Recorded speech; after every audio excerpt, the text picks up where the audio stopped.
জুলাই সনদের কোনো আইনি ভিত্তি প্রদান না করা, জুলাই সনদ বাস্তবায়ন আদেশের খসড়া প্রকাশ না করা এবং সনদ বাস্তবায়ন পদ্ধতির পূর্ণাঙ্গ রূপরেখা জাতির সাথে উন্মোচন না করায় স্রেফ আনুষ্ঠানিকতার জন্য গতকাল জুলাই সনদের স্বাক্ষর থেকে বিরত থেকেছে জাতীয় নাগরিক পার্টি।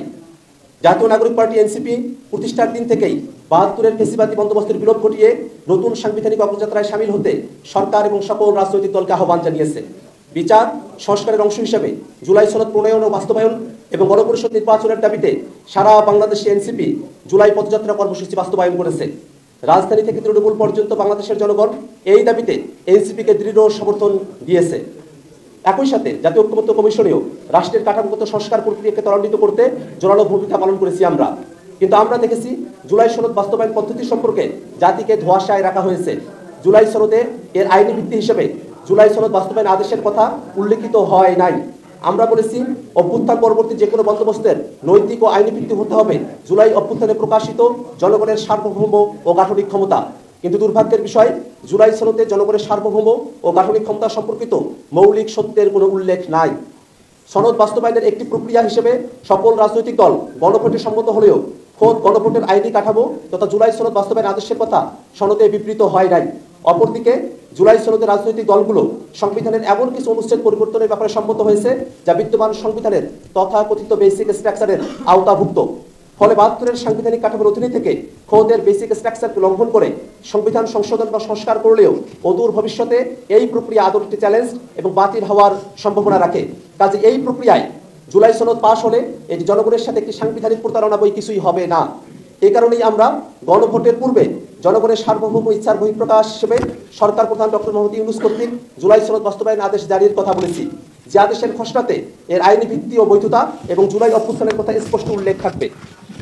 যেহেতু ঐক্যমত্য কমিশনের মেয়াদ বৃদ্ধি করা হয়েছে, ফলে সৃষ্ট আইনি জটিলতা নিরসনে এবং জুলাই সনদকে একটি যথাযথ আইনি ভিত্তি দিতে আমরা জাতীয় ঐক্যমত্য কমিশনের সাথে পূর্বের ন্যায় আলোচনা চালিয়ে যাব এবং উপরোক্ত বিষয়গুলি সম্পর্কে সুনিশ্চিত হলেই আমরা সনদে স্বাক্ষর করব। গতকাল জুলাইয়ের শহীদ পরিবার ও আহতরা কিছু দাবি নিয়ে উক্ত অনুষ্ঠানে গিয়েছিল। তাদের দাবির প্রেক্ষিতে জুলাই সনদের অঙ্গীকারনামার ৫ম দফা সংশোধন করার ঘোষণা দিয়েছে ঐক্যমত্য কমিশন। কিন্তু ঐক্যমত্য কমিশন এই বিষয়টি প্রথমে আমলে নিলে শহীদ পরিবার এবং আহত যোদ্ধাদের রাজপথে নামতে হতো না। আমরা আরও দেখেছি সৃষ্ট সংকটের শান্তিপূর্ণ সমাধান না করে আহত যোদ্ধাদের উপরে হামলা করা হয়েছে।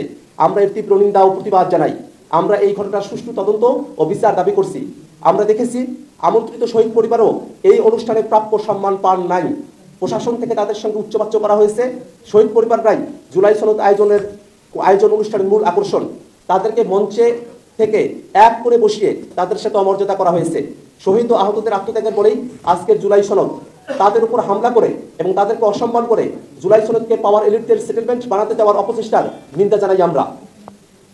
ফেসিবাদ বিরোধী অনেক রাজনৈতিক দল অন্তর্বর্তীকালীন সরকার কর্তৃক আগামীতে জুলাই সনদের আইনি ভিত্তি দেওয়া হবে এমন আশাবাদ ব্যক্ত করেই গতকাল সনদে স্বাক্ষর করেছেন।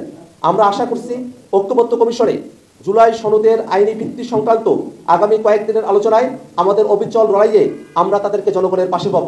কোনো অবস্থাতেই জুলাই সনদকে জুলাই ঘোষণাপত্রের ন্যায় আইনি ভিত্তিহীন রাজনৈতিক সমঝোতার দলিল বা জেন্টলম্যানস এগ্রিমেন্টে পর্যবেসিত করা যাবে না। আমরা আশা করছি অন্তর্বর্তীকালীন সরকার জুলাই অভ্যুত্থানে প্রতিহত জনগণের অভিপ্রায়কে ধারণ করে জুলাই সনদের আইনি ভিত্তি ও বাস্তবায়নে কার্যকর উদ্যোগ গ্রহণ করবে। সম্মানিত সাংবাদিক বন্ধুগণ, অন্তর্বর্তীকালীন সরকার জুলাই সনদ প্রণয়নের উদ্যোগ গ্রহণ করেছে এবং এই উদ্যোগের সঙ্গে জাতীয় ঐক্যমত্য কমিশন যে ধৈর্যের সঙ্গে রাজনৈতিক দলগুলোর সঙ্গে দীর্ঘ সময়ব্যাপী আলোচনা অব্যাহত রেখেছে, এই কারণে আমরা ঐক্যমত্য কমিশনকে ধন্যবাদ জানাই। পাশাপাশি ঐক্যমত্য কমিশন যেন কোনো ধরনের রাজনৈতিক চাপে বা কোনো দলের প্রতি পক্ষপাতমূলক আচরণের কারণে জুলাই সনদের আইনি ভিত্তি প্রদানের জায়গা থেকে সরে না আসে, বরং যে রাজনৈতিক দলগুলো গতকাল সেখানে স্বাক্ষর করেছেন, আমরা বিশ্বাস করি অধিকাংশ রাজনৈতিক দলই আমরা আমাদের আকাঙ্ক্ষার জায়গা থেকে একই বিন্দুতে অবস্থান করছি। ঐক্যমত্য কমিশনেই রাজনৈতিক দলগুলোর মধ্যে জুলাই সনদের আইনি ভিত্তি দেওয়ার ব্যাপারে ঐক্যমত্য প্রতিষ্ঠিত হয়েছে। রাজনৈতিক দলগুলো অপেক্ষা করছে কিভাবে সেই আইনি ভিত্তি প্রদান এবং জুলাই আদেশের খসড়া তাদের কাছে উপস্থাপন হলেই তারা সর্বাত্মকভাবে আশ্বস্ত হবেন বলে আমাদের কাছে প্রতীয়মান হয়েছে। এমন অবস্থায় আমরা সরকারের কাছে দাবি জানাই, অবিলম্বে জুলাই সনদের আইনি ভিত্তি প্রদান করতে জুলাই সনদ বাস্তবায়ন আদেশের খসড়া জাতির কাছে উপস্থাপন করতে হবে। জুলাই সনদ বাস্তবায়নের সময়টাতে যে গণভোটের ব্যাপারটি বিবৃত হয়েছে, সেই গণভোটের প্রশ্ন, ধরন, দিনক্ষণ জাতির কাছে পরিষ্কার করতে হবে। একই সাথে এই জুলাই সনদ সেটা যে জনগণের সার্বভৌম অভিপ্রায়ের অংশ হিসাবে মানুষের অভ্যুত্থানে অংশগ্রহণ করার সময়কালে যে সার্বভৌম অভিপ্রায়ের বহিঃপ্রকাশ ঘটিয়েছে তারই অংশ হিসেবে এটা প্রণীত হবে, সেটা আমাদের কাছে পরিষ্কার করতে হবে।